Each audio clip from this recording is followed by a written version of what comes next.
three countries, two borders, one World Cup. On paper, it sounds impossible.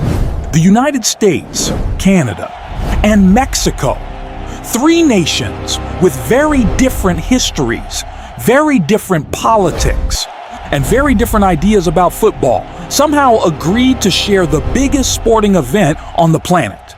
But how did this actually happen? And why, against all the odds, did it work?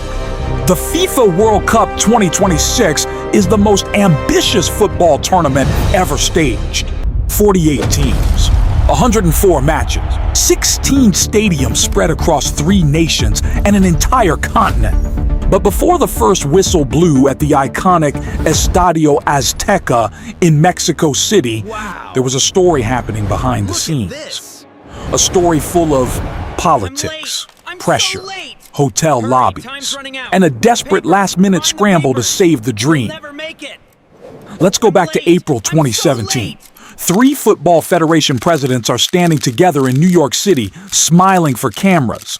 Their names are Sunil Gulati from the USA, Decio Di Maria from Mexico, and Victor Montagliani from Canada. Together, they are announcing something that has never been done before in World Cup history. A joint bid from 3 nations. Now here's the thing that makes this story so remarkable.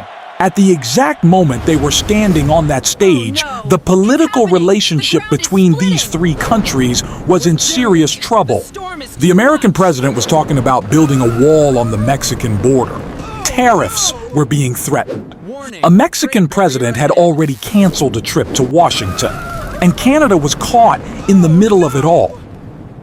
Football somehow had to rise above all of that. The 3 federations restructured their bid so that no single country looked like it was leading. Each president was given equal standing, equal power, equal voice, because they understood that FIFA's member nations needed to see true partnership, not one giant country dragging 2 smaller ones along for the ride. They called it the United Bid, and the bid they were competing against, Morocco, a country that had tried and failed to host the World Cup 4 times already. Morocco was hungry, passionate, and determined. The vote was going to be closer than anyone expected. Here's a fact that will blow your mind. The night before the vote in Moscow in June 2018, not one of the 3 federation presidents believed they had it locked up. Carlos Cordero, who by then was leading the U.S. side, said, "You always have doubt in those moments." His Mexican counterpart said it felt like the flip of a coin. The North American bid had everything going for it on paper. World-class stadiums, massive infrastructure, billions in guaranteed revenue for FIFA. But nothing in football politics is ever guaranteed.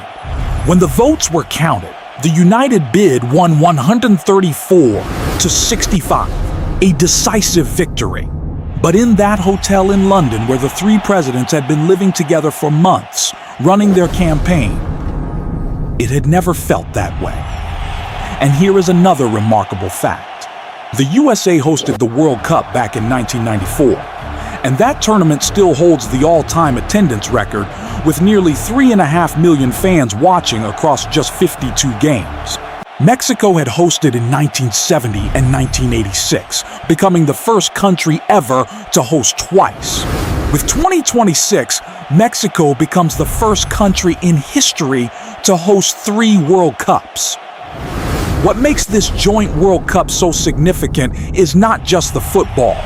It is what it represents. 3 nations that have argued over trade, borders, and immigration are today sharing the most watched sporting event in human history.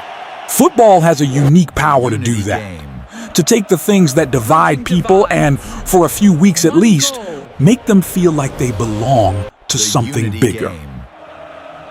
Bridging divides. Estadio Azteca opened this tournament on June 11th, 2026.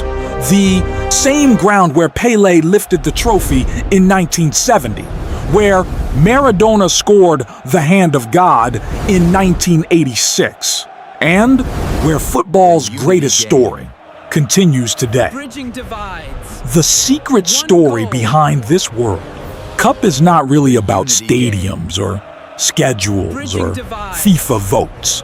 It is about three nations choosing, against all the noise of politics and borders and division, to stand together and say, football is bigger than all of this. And as 48 teams from every corner of the globe compete across North America this summer, that message echoes louder than any argument, any wall, or any tariff ever could.